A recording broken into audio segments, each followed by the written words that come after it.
اس سے پہلے سورہ بقرہ کی مختلف آیتوں کا خلاصہ پیش کیا گیا۔ خاص طور سے یہ بات بیان کی گئی کہ حضرت ابراہیم علیہ السلام اور حضرت اسماعیل علیہ السلام سے اللہ تبارک و تعالیٰ نے وعدہ لیا کہ خانہ کعبہ کی صفائی کا اہتمام کرنا ہے، طواف کرنے والوں کے لیے اور رکوع اور سجدہ کرنے والوں کے لیے، اعتکاف کرنے والوں کے لیے۔ حضرت ابراہیم علیہ السلام جب خانہ کعبہ کی تعمیر سے فارغ ہوئے تو آپ نے کتنی دعائیں کی۔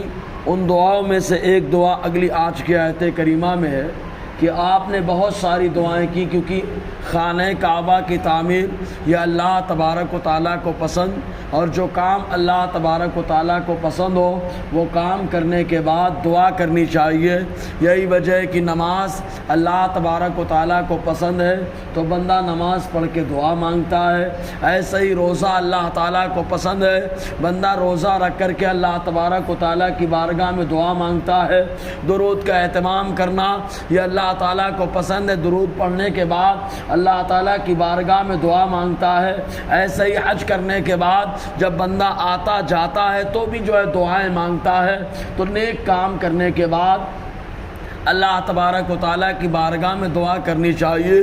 تو آپ نے بہت ساری دعائیں کی، کبھی یہ دعا مانگی کہ اے اللہ یہاں پر بسنے والوں کو امن عطا فرما، کبھی یہ دعا مانگی کہ اللہ اس شہر کو امن والا شہر بنا دے، کبھی یہ دعا مانگی کہ اے اللہ یہاں کے باشندوں کو جو ہے پھلوں سے نعمت عطا فرما۔ چونکہ حضرت ابراہیم علیہ السلام خانہ کعبہ جو وادی غیر ذی زرع بطحا کی سرزمین اپنی اہلیہ محترمہ اور اپنی بیٹے کو چھوڑ کر جانے لگے۔ آپ کی اہلیہ جب ٹھہر گئی، بیٹے ٹھہر گئے، آگے بڑھے تو آنکھوں سے آنسو نکلنے لگے اور اللہ تعالیٰ کی بارگاہ میں کہتے مولا میں نے اپنی ذریت کو وادی غیر ذی زرع میں چھوڑ دیا، یعنی ایسی زمین میں چھوڑ دیا جو کھیتی کے لائق نہیں ہے، نہ یہاں غلہ اگ سکتا ہے نہ یہاں پھل ہو سکتے ہیں، تو یہاں کھانے کا انتظام کہاں سے ہوگا؟ تو مولا ہم نے یہاں پہ ٹھہرا دیا، میرا کام ٹھہرانا ہے، امن اور جو ہے سکون اور روزی عطا فرمانا تیرا کام۔ بہر کہ تو اللہ تبارک و تعالیٰ کی رضا پر راضی ہوئے اور دعا کی، اس کے بعد چلے گئے۔ پھر خانہ کعبہ کی تعمیر سے جب فارغ ہوئے تو رب کی بارگاہ میں دعا کرتے وَإِذْ قَالَ ابراہیم، اور محبوب یاد کرو جب ابراہیم علیہ السلام نے کہا ربی اے میرے پروردگار اجعل بنا دے ہذا اسے بلدن آمنا امن والا شہر۔ چنانچہ آتے ابراہیم علیہ السلام کی دعا اللہ تبارک و تعالیٰ نے ایسے قبول فرمائی کہ انسان تو وہاں پر خیال کرتا ہی امن کا، آپس میں فساد نہیں کرتا، جھگڑے نہیں کرتا۔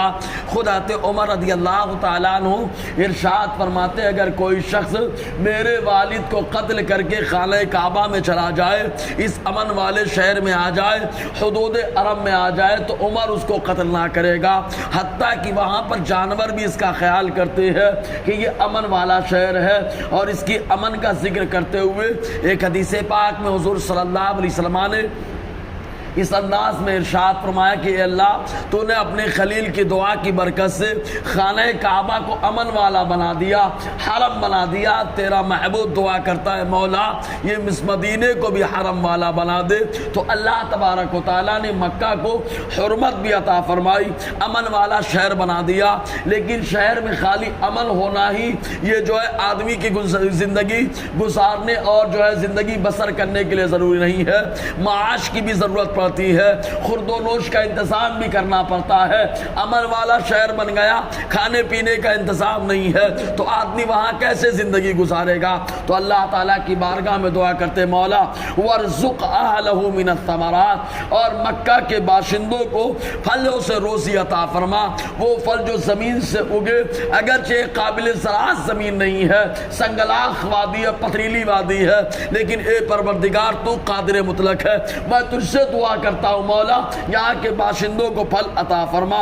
اور کون سے باشندے؟ کیونکہ اس سے پہلے دعا مانگی تھی اے اللہ میری ذریت کو امامت عطا فرما، لوگوں کا امام بنا۔ رب نے فرمایا جو ظالم ہوگا کافر اس کو نہیں دیا جائے گا، تو فوراً یہاں پر قید لگا دی کہ اے اللہ یہاں پہ پھل عطا فرما۔ کس کے لیے؟ من آمن منہم باللہ والیوم الآخر، اسے جو ایمان رکھے اللہ پر اور آخرت کے دن پر، اللہ پر آخرت کے دن پر مطلب خالی یہی دو پہ ایمان نہ ہو، مطلب جیسے کہا جاتا ہے اے ٹو زیڈ الحمد سے لے کے ولا تک، تو آدمی کے ایمان کی شروعات اللہ تبارک و تعالیٰ کی ذات اور اس کی صفات پر ایمان لانے سے ہے، اور اللہ تبارک و تعالیٰ آخری معاملہ آخرت کا رکھا جاتا ہے۔ اس لیے اللہ تعالیٰ نے یہاں پر ارشاد فرمایا حضرت ابراہیم کے قول کے طور پر کہ جو اللہ پر ایمان رکھے اور آخرت پر ایمان رکھے تو اللہ تبارک و تعالیٰ نے کیا جواب عطا فرمایا، انشاءاللہ اس پر روشنی رہے گی۔ اللہ تبارک و تعالیٰ ہم سب کو فیضان قرآن برکت